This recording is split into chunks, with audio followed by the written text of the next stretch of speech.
안녕하세요. 중국 주식 전문 채널 찐중투입니다. 7월 26일 월요일에 이어 27일 화요일 오늘도 급락세가 계속됐습니다. 찐중투 직전 영상인 중국 시황 7월 26일 요 회색 영상을 보셨다는 전제하에 이번 영상을 보세요. 27일 중국 증시는 상해 종합지수 2.49% 하락, CSR 300 지수 3.53% 하락, 심천 성분 지수 3.67% 하락, 심천 창업판 지수 4.11% 하락, 상해 과창판 지수 0.75% 하락, 홍콩 쪽은 홍콩 항생 지수 4.22% 하락, 홍콩 H 지수 5.08% 하락, 홍콩 테크 지수 7.97% 하락했습니다. 26일과 27일 중국 증시 중 업종별 등락을 보면 26일 낙폭이 큰 업종은 교육 8%대, 주류 6%대, 바이오 의료보건 보험 5%대, 외식 관광 인터넷 공항 부동산 4%대, 제약은행 증권이 3%대, 27일 오늘 낙폭이 큰 업종은 해운 6%대, 교육 기초금속 건자재 5%대, 주류 발전설비 건설기계 가구 철강 4%대, 화학원료 정밀화학 식품 가전 부동산 보험 증권 의료보건 외식관광 레이저 자동차 등이 3%대 하락했습니다. 우선 오늘 상해종합지수와 홍콩 항생지수 이 두 지수의 장중 흐름을 보면 이게 상해종합지수인데요. 장 초반에는 강보합권으로 출발했다가 오전장 슬슬 약보합권으로 전환했고 오전장은 그나마 괜찮은데 오후장에 들어서서 특히 장 막판부터 낙폭이 확 커졌죠. 이어서 홍콩 항생 지수를 보시면 장 초반에는 강보합권도 보였다가 오전장부터 이미 하락 전환했고 그리고 점심 오후에 들어서자마자 낙폭이 계속 확대되는 모습입니다. 시간상으로 보면 홍콩 항생지수의 낙폭이 확대되기 시작한 시점이 상해종합지수보다 앞서 있죠. 그러니까 오늘은 시간상 홍콩 쪽이 먼저 하락한 후 중국이 하락 전환했어요. 중국 증시가 이번 주 들어 급락한 배경에 대해서는 직전 영상에서 이미 언급했고 오늘도 기본적인 상황에는 변화가 없지만 중국 증시가 장 초반 보합권 장세를 보이다가 장중 하락 전환한 후 장 후반 낙폭이 확 커진 것은 홍콩 증시가 먼저 급락한 것이 도화선으로 작용했다고 볼 수 있습니다. 오늘 홍콩 증시 중 테크 지수가 7.97% 하락 마감했는데 장중 낙폭이 9%대까지 확대된 적이 있습니다. 홍콩 쪽이 올해 2월 춘절 이후 계속 부진했지만 이번 주 유독 폭락한 원인에 대해 7월 27일 오후券商中国라는 현지 미디어에 의하면 홍콩 현지 적지 않은 펀드 매니저들에 의하면 최근 외국인 투자자들이 홍콩 증시에 상장한 중국 주식을 잇따라 매도하고 있는데 원인은 주로 다음 세 가지가 있다고 분석했다. 첫째, 작년도 그렇고 기존의 소비주 보유 비중이 비교적 높았는데 올 들어 증시의 밸류에이션 면에 큰 변화가 나타났다. 둘째, 7월 23일 중국 국무원에서 발표한 의무 교육 단계 학생의 학업 부담과 사교육 부담 경감 강화에 관한 의견을 발표했는데 기관 투자자들이 이에 대한 우려가 계속 발효됐다. 셋째는 미국이랑 관련된 내용인데 중국 현지 언론인 FX168 재경망의 보도에 의하면 미국 증권거래위원회 위원장 대행인 앨리슨 리가 미국에 상장한 중국 기업은 중국 정부가 관여하는 잠재적 리스크를 반드시 공시해야 하고 공시하지 않으면 법률을 위반한 것으로 간주될 수도 있다고 말했다고 합니다. 다시 중국 증시로 돌아와서 오늘 주류 업종이 4.93% 급락했는데 직전 영상에서도 이미 언급했지만 최근에 발표한 일부 백주 기업들의 반기 실적이 예상치를 하회해서 백주뿐만 아니라 음식료, 기타 주류, 레이저 등 내수 소비 업종들이 전반적으로 하락세가 계속되는데요. 백주 업종의 경우 밸류에이션이 비교적 높긴 하지만 만약 이번에 실적이 잘 나와주면 호실적으로 고밸류 부담을 좀 소화해 주길 기대했는데 결국 실적이 예상치를 하회한 경우가 많아서 한 번에 확 무너졌습니다.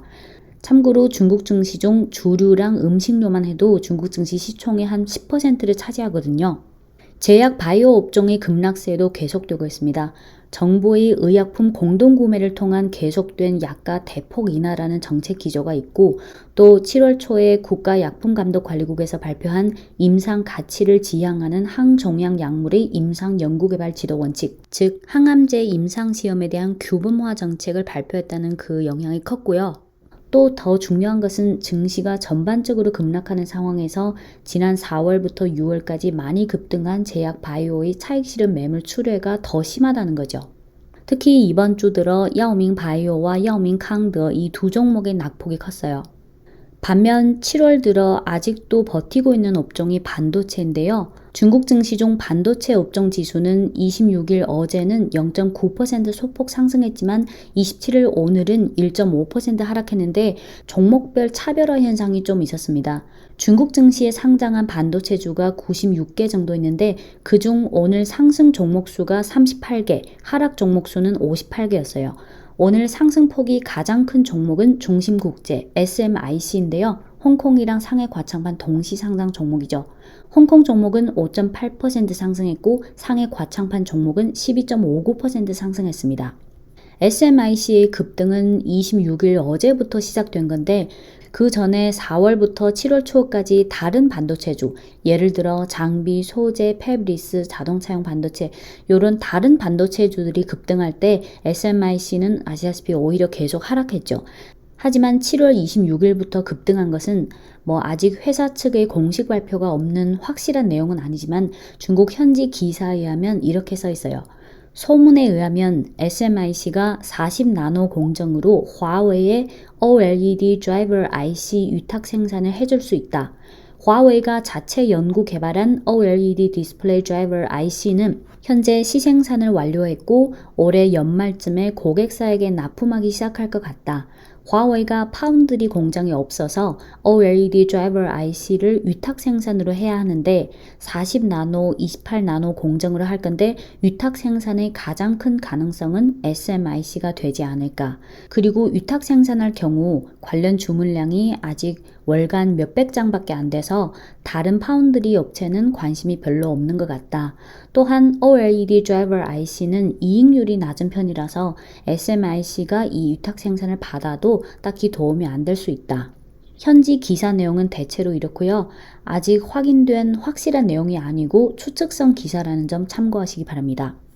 오늘 반도체 장비 종목인 북방화창, 베이방화창은 1.21% 상승했는데 특별히 새로운 개별 재료는 없었지만 7월 26일 저녁에 공시가 하나 나왔는데요. 내용은 7월 26일 북방화창의 제3자 배정 유상증자 신청이 중국 증권감독관리위원회로부터 승인을 받았다. 이 유상증자건은 지난 4월 21일에 이미 예비한 공시가 나와서 딱히 새로운 내용은 아니지만 당시 예비한 공시 내용을 간단히 말씀드리면 85억 yuan 자금을 모집해서 반도체 장비 산업화 기지 확대 프로젝트 4기, 첨단 반도체 장비 연구 개발 프로젝트, 고정밀 전자부품 산업화 기지 확장 프로젝트 3기 등의 건설에 주로 사용하고 나머지는 유동성 자금 보충으로 사용할 계획이다. 이 유상증자 예비한 공시는 4월 21일에 나왔고 증권감독관리위원회 접수 공시는 6월 2일에 나왔고요. 그 신청건이 7월 26일 저녁에 승인됐다는 공시가 나왔어요. 끝으로 2주 전에 구독자분이 미국 상장 중국 기업의 퇴출 리스크에 관한 질문을 하셨는데 오늘 시황이랑은 좀 다른 차원의 내용이지만 참고로 당시 제 답글을 그대로 읽어드릴게요. 좀 길 수 있어요. 2018년 3월 18일 미중 무역 분쟁 본격 점화 이후 기존의 미국 상장 중국 기업들은 미국 상장에 따른 정치적 리스크를 인지하기 시작했고 2019년부터 이미 하나둘씩 홍콩 2차 상장을 진행해왔다. 홍콩 2차 상장이 가능했던 전제는 홍콩 거래소가 미중 무역 분쟁 본격 점화 직후인 2018년 4월 30일에 메인보드 상장 규정 수정안을 발효시킴으로써 기존 해외 상장 중국 기업 중 주요 사업을 중국 본토에서 영위하는 일부 기업들의 홍콩 2차 상장을 허용하기 시작했기 때문이다.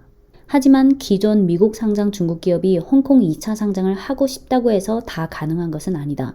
홍콩 거래소의 동수정안에 의하면 뉴욕, 나스닥, 런던 증권거래소 상장, 최소 2개 회계 연도 이상의 양호한 레코드 기록, 시총 400억 홍콩달러 이상 또는 100억 홍콩달러 이상인 경우 최근 1개 회계 연도의 지배주 순이익 10억 홍콩달러 이상 이런 기준들을 동시에 만족해야 한다.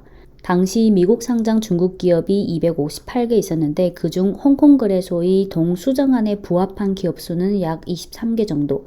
당시 홍콩 거래소 총재는 2019년 11월 26일 알리바바의 홍콩 상장식에서 알리바바도 홍콩 증시로 돌아와서 2차 상장을 할 수 있는데 기타 중국 기업도 못할 리가 없다라고 말한 바 있습니다. 트럼프 전 미국 대통령은 현지 시간 2020년 5월 14일 미국 상장 중국 기업들의 회계 규정 위반 여부를 집중적으로 살펴보고 있다는 경고성 발언을 내놓았고 그 후 미 상원은 현지 시간 2020년 5월 20일 중국 기업의 미국 증권거래소 상장을 금지할 수 있게 하는 법안을 여야 만장일치로 통과시켜서 중국 기업에 대한 제재를 강화했다. 기존 미국 상장 중국 기업 중 이미 홍콩 2차 상장한 케이스로는 알리바바가 2019년 11월 26일 홍콩에 2차 상장했고 넷이즈가 2020년 6월 11일, 찡동은 2020년 6월 18일, 바이두는 2021년 3월 23일, 시트랩은 2021년 4월 19일, 그 외에도 좀 더 있고요. 2021년 가장 최근 케이스로는 샤오펑 자동차가 7월 7일에 홍콩에 2차 상장한 케이스입니다. 향후도 더 늘어나겠지만 홍콩 거래소 관련 규정이 있어서 기업 수는 그렇게까지 많지는 않을 것 같다. 미국 현지 시간 2021년 3월 24일 미국 증권거래위원회는 외국 기업 문책 법안 최종 수정안을 발표했고 그 요지는 만약 외국 기업이 3년 연속 미국 공중기업회계감독위원회의 심사를 통과하지 못할 경우 미국의 모든 거래소에서의 상장을 금지한다. 이론적으로는 미국 상장 모든 외국 기업에 적용되지만 많은 조항들은 사실상 미국 상장 중국 기업을 타깃으로 하고 있죠. 2018년 미중 무역 분쟁 본격 점화 전의 몇 년 동안은 중국에서 유명하고 인기 있는 기업들이 미국에 상장할 경우 주가에 있어서 대체로 플러스 요인이 됐지만 미중 무역 분쟁 점화 이후 국내외 여러 가지 복합적인 요인들 때문에 미국 상장이라는 점은 오히려 마이너스 요인이 돼버렸어요. 중국 기업들 입장에서도 이런 정치적 요인이든 투자자들이 선호도든 미국보다는 홍콩으로 컴백하는 게 이득이 되겠죠. 지금 상해거래소와 신천거래소는 아직은 규정상 기존의 홍콩 상장 중국 기업의 상해 과청판 상장만 허용하고 있는 단계, 즉 만약 기존 미국 상장 중국 기업이 홍콩 말고 중국 본토 증시에 2차 상장하려면 상해거래소와 신천거래소가 일단 관련 규정을 수정해야 한다는 전제가 필요해요. 아직은 그럴 단계는 아니라고 보고요. 중국 기업들의 창업자나 CEO 입장에서는 뭐가 자기들에게 더 이득인지는 누구보다 더 잘 알 것 같습니다. 결국은 다 시간 문제라고 생각하는데요. 물론 국내 정책, 법률, 규정이라는 게 다 시간이 걸리는 작업이라서 이게 한꺼번에 다 진행될 수는 없고 상당히 긴 시간을 거쳐서 점진적으로 진행될 것으로 보입니다. 네, 7월 27일 화요일 중국과 홍콩 시황은 여기까지 마무리하고요. 사실 지금과 같은 장에서는 어떤 분석이든 크게 의미가 없고 아무런 위로도 안 되겠지만 증시라는 것이 계속 존재하는 만큼 적어도 매번의 큰 이슈들을 통해서 중국 증시에 대해 더 냉정하게 바라보는 것도 의미가 있지 않을까 싶어요.